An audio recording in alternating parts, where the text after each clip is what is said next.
going on, guys? Colton here with Twig and Timber Outdoors and KastKing to break down how to find trout in small water. Now the rod I'm using, I like to use fairly long rods. For small streams like this, a 9 or 10 foot rod is very beneficial. Here I have my 3/4 Katmai reel spool with some Exergy fly line, but I'm actually going to be tightline nymphing today. But regardless, this is a great system for new anglers or experienced anglers when you want to find big trout. Now in our system here, we need to incorporate different weights. Why? We want those nymphs to track a specific way in the water. So at the very end, the last nymph in our system has to be the heaviest. So what we're going to do, we're going to tie our level leader to our lightest fly, our second lightest fly, and then our third. You can attach it all in one piece, or you can attach it with tippet to the bend of each hook. Don't assume that because we're in a small stream, you're going to want to go light. I like a 10-foot 3 weight or a 9-foot 4 weight because there's some really big fish sometimes in these really small streams.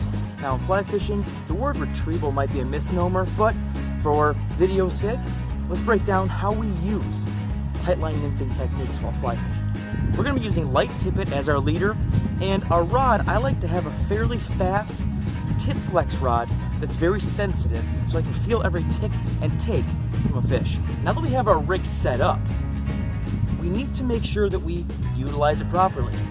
The tightline nymph, essentially we're going to flip up our flies, our nymphs, into the water.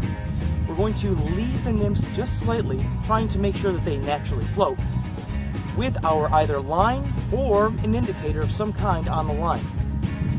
This is very good for detecting subtle strikes. If you don't occasionally feel the bottom tick, then you might want to add some light split shot. Now, you don't need to add a ton of weight because typically we're using weighted nymphs, bead-headed nymphs, but just enough to where you know you're getting the food in front of the fish's mouth. Now, in small streams, we have some very specific places we can find good trout. First one being in pools. Pools are essentially the gathering places where there's deeper pockets of water, and in that water is a feeding buffet of nymphs or other subaquatic insects or forage items for bigger fish. This is especially true when the water's low or in the winter. To my right is a riffle. Riffle is basically a shallow piece of the water that you can notice there are ruffles or ripples at the top. Now the head or the tail of this is actually a good spot to find trout because the food is kind of funneled into certain locations and they know where those are. If the water's high enough, runs like this are a great place to find fish, not down the middle, but just to the sides. The water's going to run down the middle at a quick pace, and fish will sit just to the side of those runs, collecting food as it gets dispersed into the pool.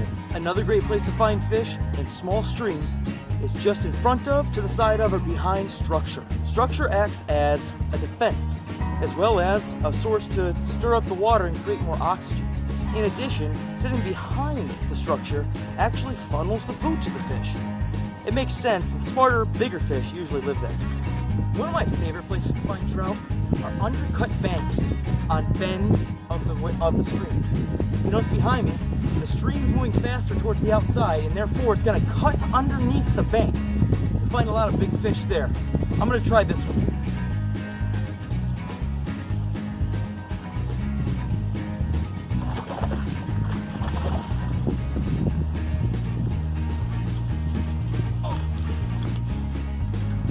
Small streams produce big fish. Check out that brown.